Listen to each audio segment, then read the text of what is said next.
So one thing I wanted to ask you, I circled it over here, was someone, I think it might have been Chip Chantry goes, Pat, then I asked him about, like, how do you, like, merch and stuff like that. He goes, don't ask me anything. Ask Pat House. He is the king of merch.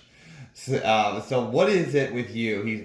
He said, because Chip was talking about, like, CDs and one buy CDs, like, Pat got digital download cards, put them in shot glasses. No one was thinking about this stuff. Pat, so what is it? What is the art of the merch? And you do a merch table after every show that you do, whether you're featuring or you're headlining.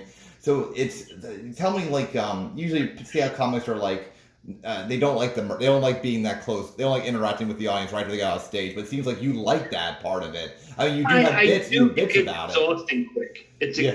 It's not so. I mean, I enjoy greet. If anybody loved my set and wants to talk Mm-hmm. complimentary, by all means.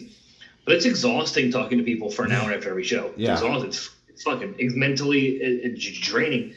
Um, So what's the art to your merch? How do you? I mean, you sell out merch. So what is it that you're doing? That I mean, you're not a marketing major, are you? I don't even know if you are. But what is it that you're finding that that you're like, this is what people I want? just took two jokes. I took the stay-at-home bartender joke, Mm-hmm. and I took my stepdad's hearing aid joke. The Mm-hmm. I heard enough yesterday, Yeah. and I put them on T-shirts. And they are two.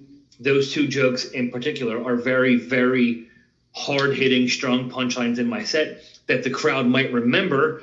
So when you do those jokes and the crowd crushes, Mm-hmm. and then they see you have the shirts afterwards, they're gonna, well, a lot of people buy it. So I Yeah. had those, and then I had stay-at-home bartender shot glasses, which sold pretty well. Good. So that was that, and then I always had both, copies of my CDs as well. But CDs are out the window now, and I might be doing digital downloads for the next album. But like, I don't know if comedy clubs are even. Like, I have a lot of shows this spring, Mm-hmm. and I'm not even going to bring merch because it's still COVID, and that just means people are going to be hanging at the club longer. So I'm not going to bother. Yeah. So I might be putting merch on the back burner until all this is done. I don't Okay. know, but I did have a good 2 or 3 year run there selling T-shirts and shot glasses and CDs. Yeah. Well, I mean, even after your album recording, I remember walking out and you were there as I was like, oh my gosh, this dude has to be exhausted, and he's out here,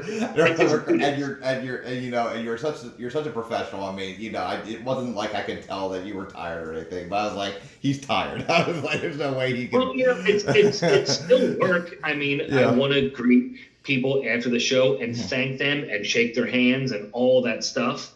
But yeah, it's still work. I mean, Okay. it's still part of the game. But it's fun.